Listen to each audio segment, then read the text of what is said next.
Sometimes I'll see our guides like in a football stadium, like literally cheering us on. Like we're the only player on the field, and there's like 50,000 guides just like woo with popcorn. Yeah, oh yeah, they're all super excited. Everybody wants to see what's going on Earth right now. This is where the show is at. This is humanity taking their power back. It is super exciting. It is beautiful, and it is beyond miraculous, because as we heal, we truly do dissolve the alternate timelines and experiences outside of unity, outside of love. Thank you for coming. Thank you for staying. I'm here to share with you the beautiful transmissions from the walls of my cavernous heart, and to witness the great frequency shift that we are moving into as a collective, and the beautiful deep work that we are doing as we glide into the age of Aquarius. This is the Liminal Frequencies podcast. Let's go. Hello out there, star family, soul family. How is everybody riding the waves of change and epic transformation with this basket we have of Jupiter in Leo, Pluto in Aquarius, Uranus in Gemini, and Neptune in Aries. And these planets are all at 4 degrees in an alignment that I know every astrologer says, okay, this is the biggest deal, I swear. It's so intense. There's just so much that is being ready to shift for humanity, and one of the most incredible gifts for me in this moment that I can deliver to you right now is just the refreshing crispness of the following guest, and how, it just feels like she can be like a glossary for the deep unity consciousness shifts that are going on, and to drop into it and really understand. I love, how certain people's minds just align with certain concepts, and it's their intuitive nature. It's really quite incredible and profound. And I will tell you a little bit more about Kellee before I read her bio. I had the privilege of working with her for the past 2 or 3 years, working towards upgrading, rebirthing my brand, which was Joy Point Acupuncture, which was the logo was this Japanese watermark, and it just felt like a really calm and peaceful place, but at the same time more of a do it for you, like we'll come in, we'll make you feel good, we'll massage you, we'll do all the work. And what my brand became was Sacred Flow Healing Art, this like incredible moth logo with frogs coming out of the side, and this big transformation, and this sort of hint of a Merkaba and a water drop. It's one of the most beautiful logos I've ever seen, and it's my logo. And to me, this represented more of like, let's come together as a client, practitioner, whatever, workshop, facilitator, and let's have a transformation. And that is actually what we move through, Kellee and I, together in this portal of co-creation that she sets up for her clients. It was quite intense. There were a lot of initiations. My branding was kind of stuck in some ways. We worked through like past life stuff together. It was wild. And, knowing that, I don't know, I think the opposite, the antithesis, the antidote of capitalism is just to have like somebody that's incredible, that's in your corner, that you worked with, that you continue to work with, that helps you shine in a lot of ways, and that you can be their lifelong friend. And it's really, I'm blessed in the way that I can work with people as well, that it's about developing personal relationships So, yeah, she's so unique. Kellee Ratzlaff, Awedore Studios. Kellee supports her community as a brand doula, design alchemist, intuitive strategist, and shamanic healer. She supports individuals and business owners who are committed to their inner healing path of greater soul embodiment, who are ready to expand with their gifts and business model through conscious alignment and intention with unity consciousness. Kellee is dedicated to supporting soulpreneurs and active members of Team Earth in embodying their highest heart expression, vision, and personal empowerment path as conscious co-creators, while honoring their unique soul's blueprint in service with humanity and Mother Earth.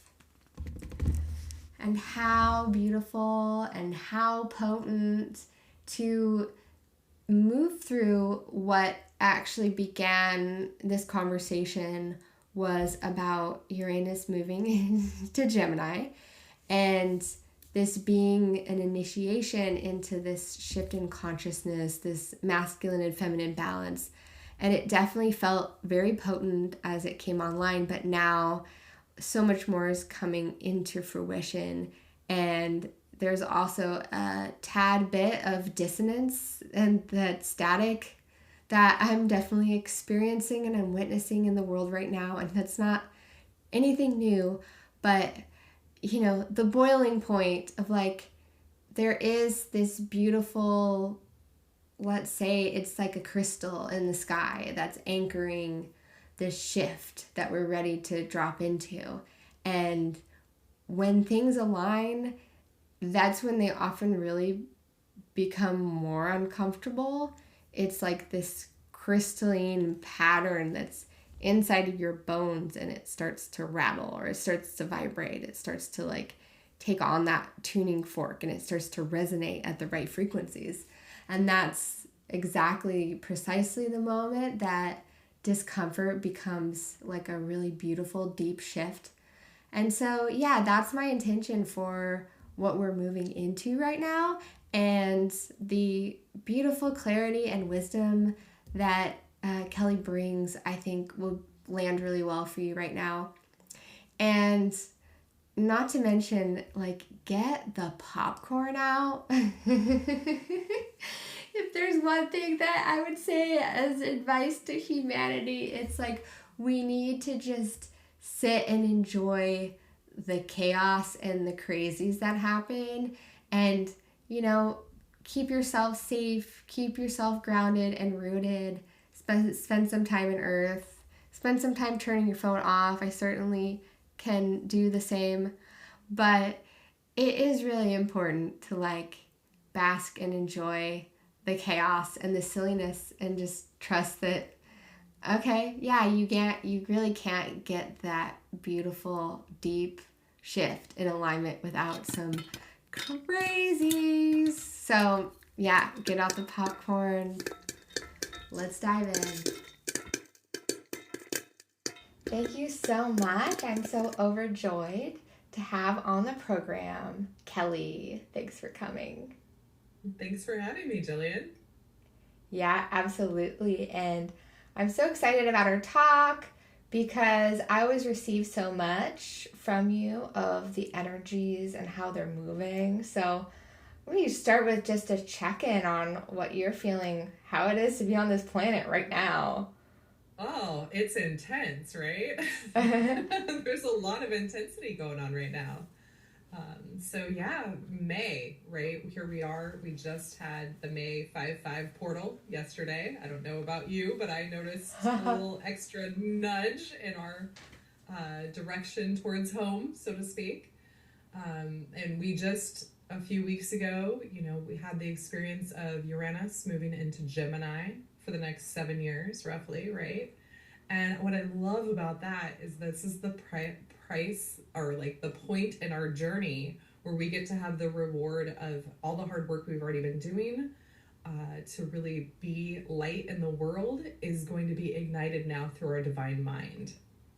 So the divine mind is coming back to humanity. And I think that is super exciting, super juicy. And it also begs the question of, like, why didn't we already have our divine mind? Well, because we were in the experience of polarity, and in order to have that experience, the divine mind couldn't be fully woven into our experience, because the divine mind is central to that 0-point field of neutrality, right? Where all parts are harmonious and are working together, not pulling against each other.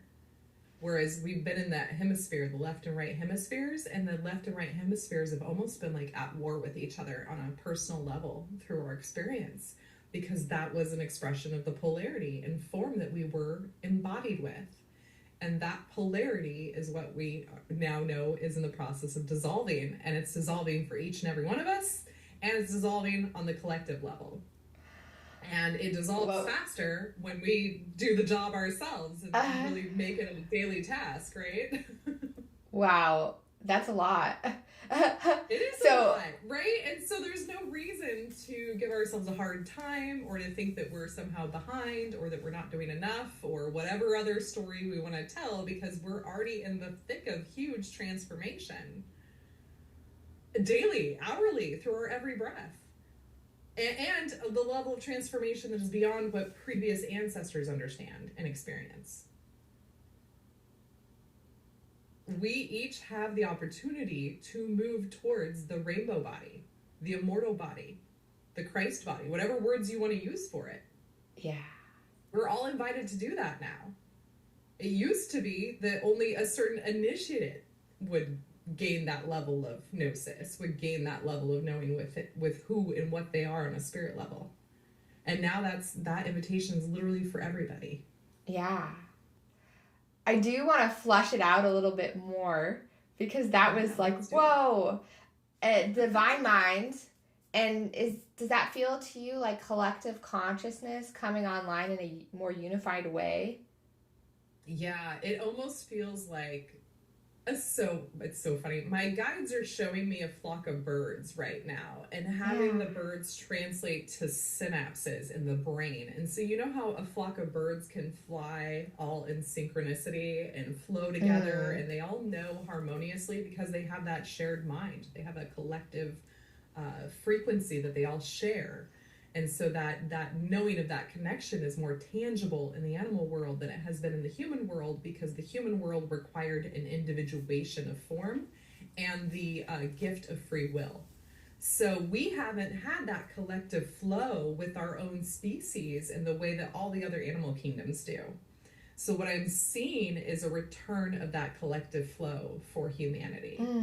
And where I'm seeing it take place on the divine mind level is in the mind itself, and in how the electrical impulses in the mind actually work and coordinate the cooperation and the harmony of those hemispheres. Wow. So that's really cool and exciting to see, and I haven't seen or thought about it like that before. So that just came through just now as we were discussing it.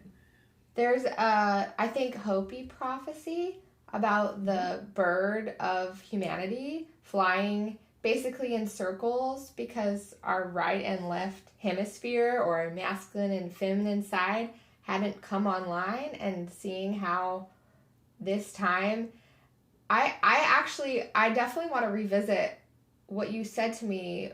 Must have been, maybe it was even in 2023, about the divine masculine coming online. The divine feminine came online a little before that. Yeah. The return of the divine masculine and divine feminine. So they were always here, but I would say that the experience of what we could access was a little bit in stasis. So it's not that we were ever completely separate. It's the experience of what we had access to in our tangible, conscious daily lives was very minute. That was intentional, but as we know, all of that is being brought back into unity consciousness now. So we're moving back closer to source. We had this experience of moving further from source that was the illusion of separation, so that we could have the experience as a soul and know what that was like from an evolving stage. And now we get to return back home. So as part of that process, we have to know and understand the universal law of gender, which is about the harmony and the intentional partnering of the divine feminine and the divine masculine in order to create an outcome. This is not about physical biology. This is about who we are on a soul level as divine androgyny, and really understand the role that both the sacred masculine and sacred feminine play for manifestation in the physical realm. And what I love was that return of the divine mother is the container for healing that helps us be in a state of rejuvenation and renewal and rebirth, so that we can receive the masculine impulse for divine action. So we heal through the feminine, and we are then impulsed by the masculine to come into creation of form. So without both masculine and feminine, we can't create anything. Physical reality would not even exist. And so the harmony of those aspects of ourselves coming into true partnership allows for the flow of life to move through us. It allows for greater health. It allows for greater divine mind in our awareness. It allows for our heart to be more expressed in how we show up in the world. It becomes the entire foundational structure with which all of unity, all of harmony, all of health, all of prosperity, all the things we truly desire to experience can then begin to come into form. And so therefore we can look at it as like, oh, none of this was meant to be a punishment. I was supposed to learn how to use my innate tools to create that which I desire to experience in the world. And not because I have to be perfect, but because this is the responsibility I have now of understanding who I am as a co-creator with all of life. Right? You and I are co-creating this beautiful space together, and we're doing it with our angels and guides because we both called them in before we started this recording. So it's not just the two of us fielding this space and bringing in harmony and bringing in wisdom and joy. We do that beautifully well together, but we also have teams and teams of non-physical beings supporting that. Sometimes I'll see our guides like in a football stadium, like literally cheering us on. Like we're the only player on the field, and there's like 50,000 guides just like woo! With popcorn. Yeah, oh yeah, they're all super excited. Everybody wants to see what's going on Earth right now. This is where the show is at. This is humanity taking their power back. It is super exciting. It is beautiful, and it is beyond miraculous, because as we heal, we truly do dissolve the alternate timelines and experiences outside of unity, outside of love. Like they truly do get dissolved as though they never existed, but the record of the gnosis from the experience is still available to us. So we get all of the wisdom with none of the trauma. So weird. We gotta learn how to do those things, right? Because originally what happens as we're healing is we waken up to all this trauma that's happened in our system and in our bodies and our collective. And then it feels like a little bit of a rough ride, because now we're having to acknowledge what was already beneath the surface, right? So weird. As soon as you said dissolving those traumas and frequencies, the frequencies of the mic that was picking your voice up just totally cleared. That's hilarious. What I actually see too when I'm looking at the timelines, I actually see alternate timelines rolling up. Everything moving again into the 0-point field of harmony. Everything moving into the one singularity point for all divine potential. So I'm actually seeing alternate timelines from humanity rolling up into completion. Like literally being removed from the records as though they never happened. Yes. Yes.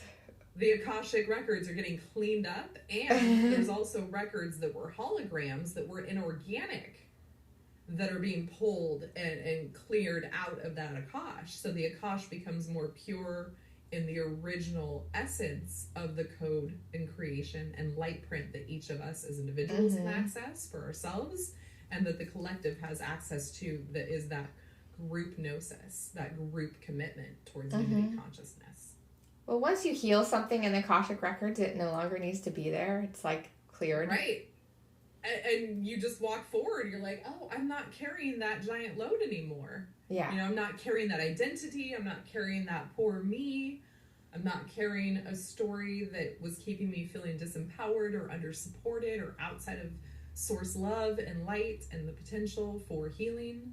You know, I occasionally meet people who will say things to me like, oh, I have PTSD and I'm going to have it for the rest of my life. And I always think to myself, well, I really hope and pray that you come to know the bigger truth beyond that, which is that we don't have to carry it. It doesn't matter what we've been through. We never have to carry that forward into the future if we don't desire to. Yeah. We have so much potential for healing. About 8 years ago, I was in ceremony and I was given this really beautiful gift from Mama Gaia, and I didn't understand the profundity or the impact of it at the time, because the gift I was given was the humble earthworm. Mama Gaia gave me the gift of the humble earthworm in a ceremony, and I was like, thanks. And then it dawned on me later on that was the gift of renewal. That was the gift of rebirth. That was the gift of the ability to access the full nutrients that Mama Earth had to offer us. And to be with her in such sacred partnership that I felt so fully held within her. And so everything about that gift ended up being hugely transformative in my life.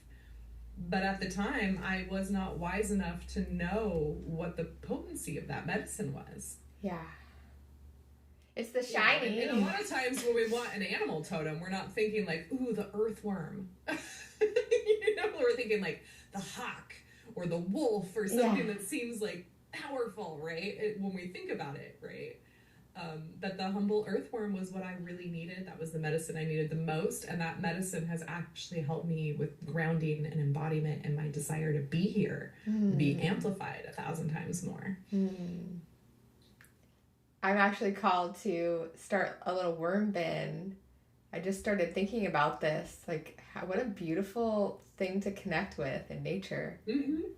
Right? And it's what I love too, and thinking about it, you know, that the earthworm doesn't have any eyes. It doesn't know where it's going, but it trusts that it's following the path it needs to, and that it's supported and nurtured the whole time. Yeah. You know, and so that also, and its path is always in the dark, right? So then I have to remember, like, oh, even when the pathway ahead isn't well lit, it doesn't mean that I'm not supported. It doesn't mean that I'm fully blind. It doesn't mean that I'm headed into disaster or whatever story we might have, because we do tend to really be in fear of the future a lot as a species. Yeah. One of the bypasses that I realized at some point I had was having the clairvoyance and thinking that you don't have to go through that blindness and that darkness of not knowing. And that's how everybody experiences love, right? It's so important for us to not know and to be comfortable just letting the mystery, the great mystery, unfold.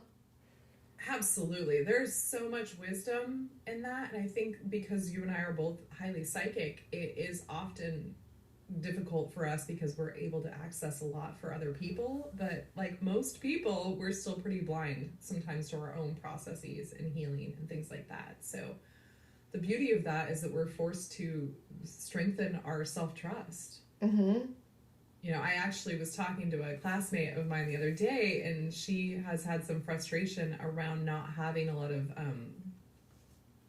claircognizance in a way that expresses visually.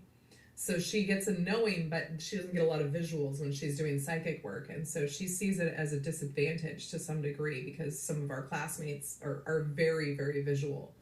And, you know, I was saying to her, I said, I saw that you intentionally didn't have as much heightened visual access because this is forcing you to build greater trust with yourself. And as you have a greater deepened trust with yourself, your sight will return. But the reason it hasn't returned is because you're actually putting your trust in the sight and not directly in you. So it's still a little bit kind of like perceivably outside of yourself instead of fully within you. And it's not that anybody's doing anything wrong. It's that we have gifts that come online at a specific time for a specific reason. And it is always going to be for our empowerment, ultimately. And we don't have to judge how our gifts want to be expressed and tend to be expressed versus how other people's gifts tend to be expressed.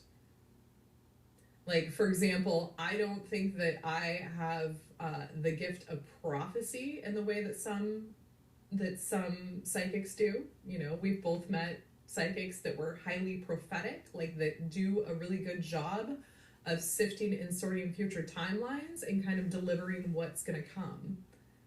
You know, and I don't find that my energy works that way at all.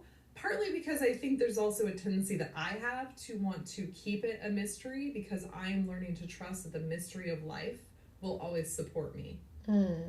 So, because my mantra started last year of the unknown is the gateway to miracles. So all the pieces of my psyche that felt uncomfortable with the unknown future, with unknown outcomes, that began to start being dissolved through this greater knowing that it's all going to happen for our benefit, and that I don't have to know in advance in order to be supported, in order to have the experience with life that I need to have. And so it really helped me dismantle the idea that I have to be in control over things, or like intentionally manifest exactly what I wanted, and not like some alternate thing that I was like, wait a second, this wasn't specific to what I was really hoping for. Because we have such a great desire to be in charge of things, and I think that part of the fun is actually surrendering that. What can the universe bring us today that we would not have known to ask for ourselves? That requires me to not be in charge of it. And to be open to potentials beyond what I knew or considered that I might even have access to. This much or greater. And that's when things get really juicy, right? But it's when we're outside that comfort zone, and we have been so conditioned to want to stay in a comfort zone and to deny discomfort, or to try to fix discomfort, instead of saying, ooh, how is this discomfort in this moment serving me? What's the purpose of this experience with this discomfort? Because I wouldn't be going through it if it did not have some sort of value in my life. Right? The most magnificent people on the planet, the ones that inspire us the most, the ones that leave the greatest legacy of light, it's not because they haven't been through hell. It's because they refused to stay in hell, and they chose to come out the other side empowered, you know, with their full phoenix energy embodied, right? Because you can't go through hell without recollecting your phoenix. Where do you think all those parts got left along the way? And that's where shamanism comes in handy, because that really is meant to be that part of that recollection of the multidimensionality of who we are, the soul retrieval, and the clearing up of past lives and karmic entanglements, and helping us to all be sovereign. Which, I don't know about you, but I am super excited about the potential of single soul occupancy of the body in the not too distant future for humanity, because that is a super exciting, super juicy application of personal will and surrender to spirit. So in past epochs of time, for example, let's just use Atlantis for an example, because that's the timeline loop that is looking to be recapitulated right now. That's inorganic, we'll say. Inorganic in the sense that it's not Atlantis timeline anymore, right? So that means that the frequencies of those timelines and that desire for that timeline to be reinstalled in our current timeline based on wounding is going to be directly related to that wounding. So we have to be in a certain stasis with our own wounding. We have to be in a certain consciousness level as a species in order to potentially draw a looped timeline back into our potential future timeline. Is that because of the flooding that? I won't pretend to be an expert on exactly what the deluge did for humanity and where timelines get looped. I suspect it was more intentional in the sense that, and I'm going to use language here that's limiting, but it's not meant to add judgment to anybody involved. I suspect the level of black magician activity that was really structured with Atlantis was wanting to fulfill a certain outcome, and because that outcome did not make full manifestation in Atlantis, that they're hoping that exact outcome could be repeated now. So it's like the spell was cast for humanity to have a certain experience that would take them outside of their own divinity, and kind of place them within a permanent separation state from source, in a way where that illusion would be so potent, so permanently, that it would feel that the soul's evolutionary journey would get halted in a really significant way, versus us as a collective using our free will to literally free ourselves as a species. So we've got multiple timelines, and then we've got those that desire different timelines, wanting to bring those timelines into fruition.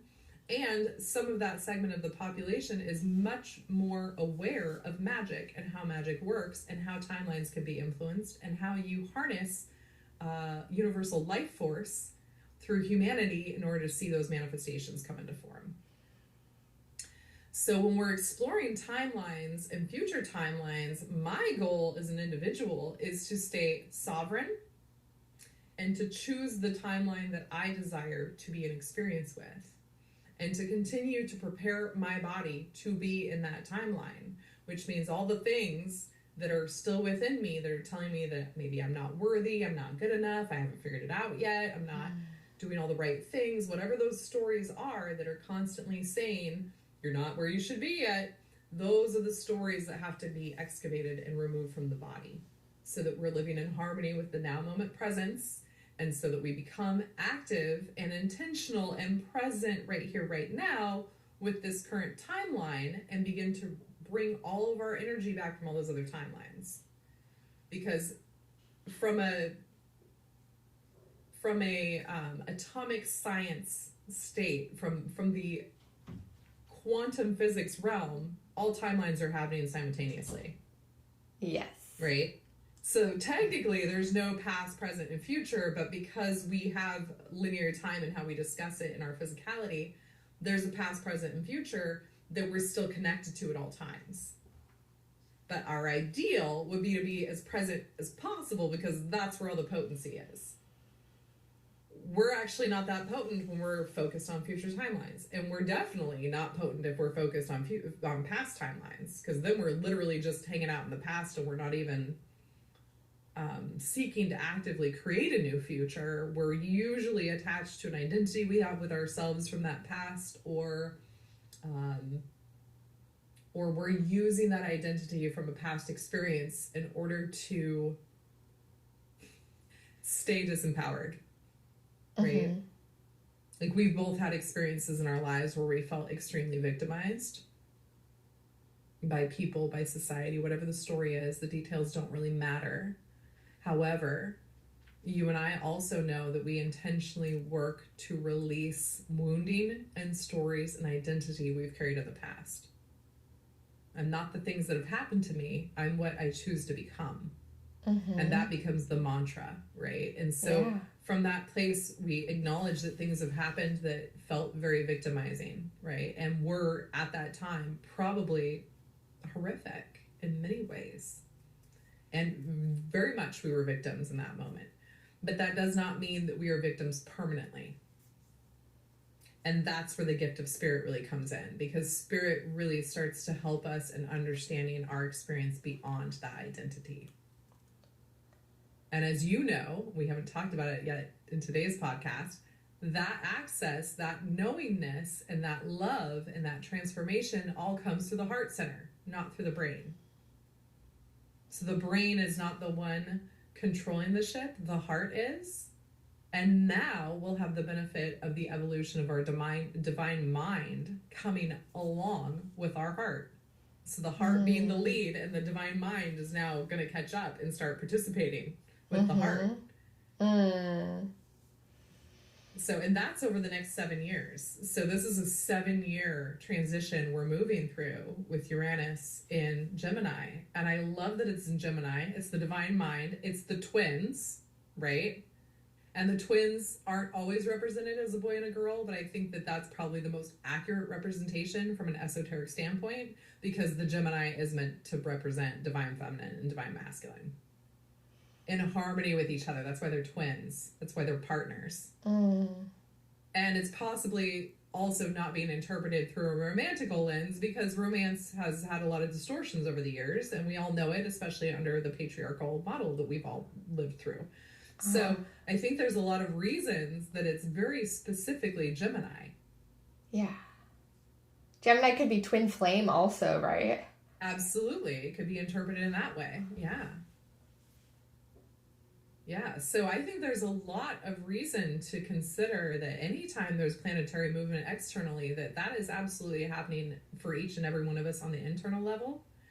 And I was in meditation with my guides a few weeks ago, and one of the beautiful things that they were showing me images from the Hubble telescope, basically different areas of the cosmos. And they're saying, you can tune into any part of the cosmos, you can tune into anything in existence and ask for it to awaken within you. And so if there's a particular frequency we need, if there's a particular mineral we need, that can be ignited through that request on an internal level. And that's not to say, I'm not saying don't take supplements. I'm not saying don't take physical action for things that you need for your body. But I'm saying that we have potential to bring in a lot more support for our bodies and all of the layers of our bodies through intention and through recognizing that as within, so without, the entire cosmos is alive inside us. Yeah. Humanity is the embodiment of all physicality. You can absolutely call in supplements or crystals and see how they resonate in your heart center. Absolutely. And you can also say, what is it that I do need, and where can I access it? And your guides can even take you to a particular star map or who knows what, I say star maps because that's often how it presents to me. Is I'll get different, images of different galaxies. My teachers say I'm very cosmic, so oh yeah, a lot of galactic, a lot of cosmic stuff with a lot of different star families. That concludes our part 1 of our interview with Kellee. And it's a good segue because we get into this cosmic nature of Kellee and how she has actually had a lot of resentment to overcome about the moon. And it's really interesting and funny to get into it. Such an interesting person and such a wonderful offering of gifts to give to her community and to help nurture us during this time of confusion and chaos and overwhelm. So wherever you are today, just make sure that you are connecting with your inner voice and knowing that you are fully supported. Just break out the popcorn and share a little bit of that popcorn energy with your guides and the helpers that are around you today. And I hope this conversation could help you to uplift, to feel the silver lining, and to feel the support that is existing all around you. And I do believe we create our reality and we create the world and the reality that you want to live in.